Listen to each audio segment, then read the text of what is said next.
Today we're going to be in Numbers. We're going to read chapter 11, but first hit that like button, hit that subscribe button, and hit that share button and share these with your friends and family. Now, when the people complained, it displeased the Lord, for the Lord heard it, and his anger was aroused. So the fire of the Lord burned among them and consumed some of the outskirts of the camp. Then the people cried out to Moses. When Moses prayed to the Lord, the fire was quenched.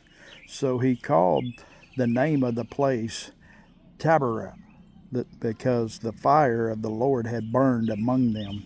Now the mixed multitude were among them, yielded to intense craving. So the children of Israel also wept again and said, "Who will give us meat to eat? We remember the fish which we ate freely in Egypt, the cucumbers, the melons, the leeks, the onions, and the garlic. But now our whole being is dried up. There is nothing at all except this manna before our eyes." Now the manna was like a Coriander seed, and its color like the color of bdellium. The people went out about gathering it, ground it on a millstone, or beat it in a mortar, cooked it in pans, and made cakes of it. And its taste was like the taste of pastry prepared with oil. And when the dew fell on the camp in the night, the manna fell on it. Then Moses heard the people weeping throughout their families, everyone at the door of his tent, and the anger of the Lord was greatly aroused. Moses also was displeased. So Moses said to the Lord, "Why have you afflicted your servant? And why have I not found favor in your sight, that you have laid the burden of all these people on me? Did I conceive all these people? Did I begot them, that you should say to me, carry them in your bosom, as a guardian carries a nursing child to the land which you swore to their fathers? Where am I to get meat to give to all these people? For they weep all over me, saying, 'Give us meat that we may eat.' I am not able to bear all these people alone, because the burden is too heavy for me.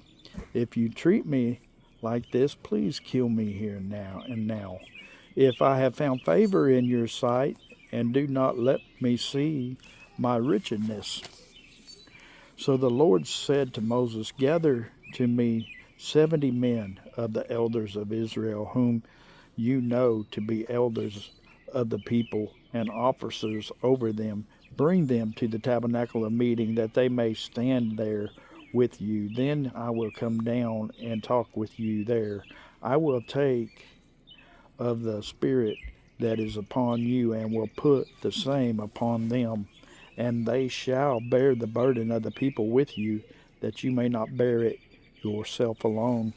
Then you shall say to the people, 'Consecrate yourselves, for tomorrow you shall eat meat, for you have wept in the hearing of the Lord, saying, Who will give us meat to eat?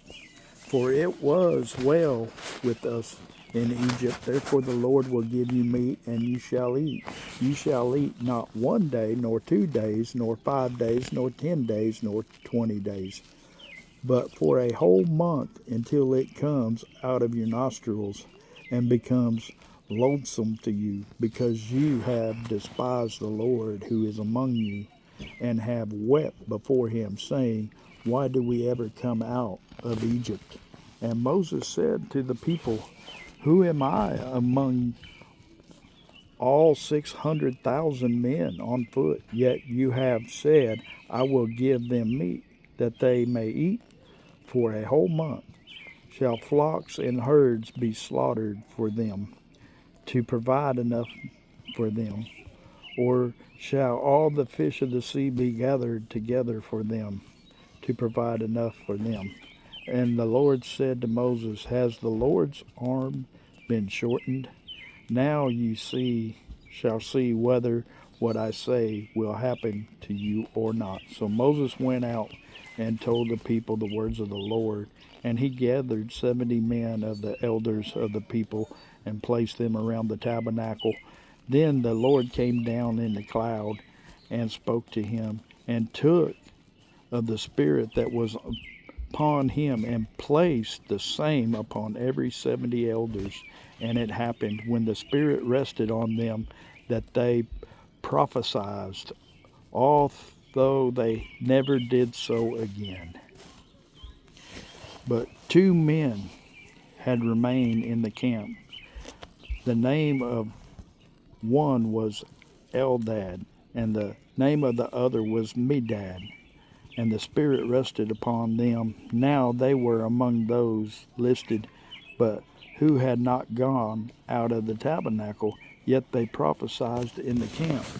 And a young man ran and told Moses and said, Eldad and Medad are prophesying in the camp. So Joshua the son of Nun, Moses' assistant, one of his choice men, answered and said, Moses, my Lord, forbid them. Then Moses said to him, Are you zealous for my sake? Oh, that all the Lord's people were prophets, and that the Lord would put his Spirit upon them. And Moses returned to the camp, he and the elders of Israel. Now a wind went out from the Lord, and it brought quail from the sea, and left them fluttering near the camp, about a day's journey on this side, and about a day's journey on the other side, all around the camp, and about 2 cubits above the surface of the ground.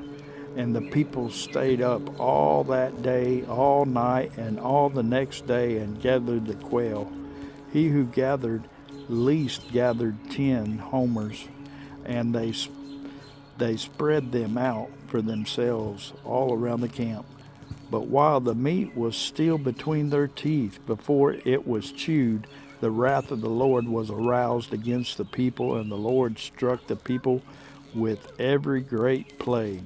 So he called the name of that place Kibroth Hattaavah, because there they buried the people who had yielded to craving. From Kibroth Hattaavah, the people moved to Hazeroth and camped at Hazeroth.